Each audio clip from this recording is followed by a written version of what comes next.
हिंदू धर्मात भगवद्गीता हा पवित्र ग्रंथ मानला जातो. भगवद्गीतेत भगवान श्रीकृष्णांनी अर्जुनाला उपदेश केला, शिवाय जीवनाचं सार सांगितलं आहे. गीतेची ही शिकवण श्रीकृष्णाने अर्जुनाला महाभारत युद्धात दिली. गीता हा एकमेव धर्मग्रंथ आहे जो माणसाला खऱ्या अर्थाने जीवन जगायला शिकवतो. गीतेमधून मानवाला जीवनातील धर्म, कर्म आणि प्रेमाचे धडे देण्यात आले आहे. भगवद्गीतेत ज्ञान, मानवी जीवन आणि जीवनानंतरचे जीवन या दोन्हीसाठी उपयुक्त मानले गेले आहे.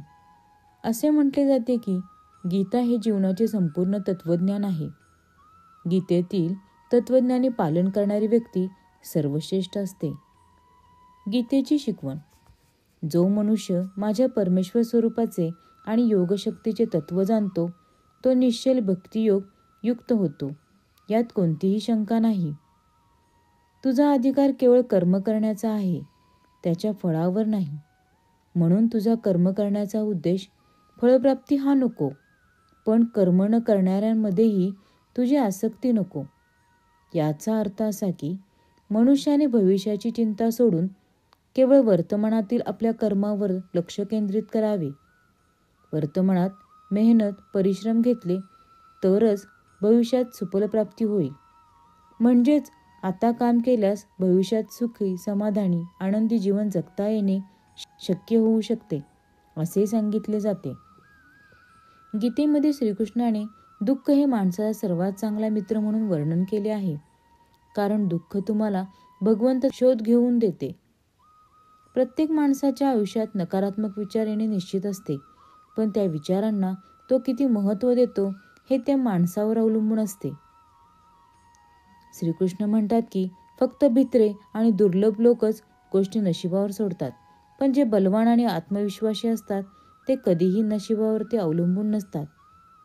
गीतेनुसार केवळ दिखावा करणाऱ्यांसाठी चांगले होऊ नका, कारण देव तुम्हाला बाहेरून आणि आतूनही ओळखतो.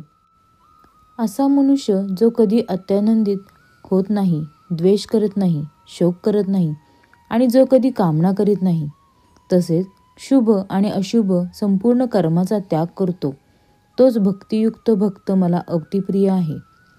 याचा अर्थ असा आहे की एखादे कार्य मनाप्रमाणे पार पडल्यानंतर अति आनंदित होता कामा नये. अशाने चूक होण्याची शक्यता अधिक असते. तसेच आपले कार्य यशस्वी ठरले म्हणून कोणाचा द्वेष आणि ईर्ष्याही करू नये. मानसिक शांतता आणि प्रसन्नता ठेवण्यास याचा उपयोग होऊ शकतो, असे सांगितले जाते. निसंदेह कोणतेही मनुष्य कोणत्याही काळात कर्म केल्याशिवाय क्षणभरही राहू शकत नाही, कारण मनुष्य नैसर्गिक गुणांमुळे कर्म करत राहण्यास बाध्य आहे. याचाच अर्थ असा की पृथ्वीवर जन्म घेतल्यानंतर मनुष्य कोणते ना कोणते कार्य करण्यासाठी बांधील आहे. प्रत्येक व्यक्तीचे काहीतरी वैशिष्ट्य वेगळेपण असते. आपल्यातील प्रतिभा ओळखून कार्य करत राहणे उपयुक्त ठरते. आवडीच्या कामाचा आनंद मिळतो आणि यश व प्रगतीचे मार्ग प्रशस्तही होऊ शकतात. पर्यायाने सुख आणि आनंदाची अनुभूती मनुष्य घेऊ शकतो, असे सांगितले जाते.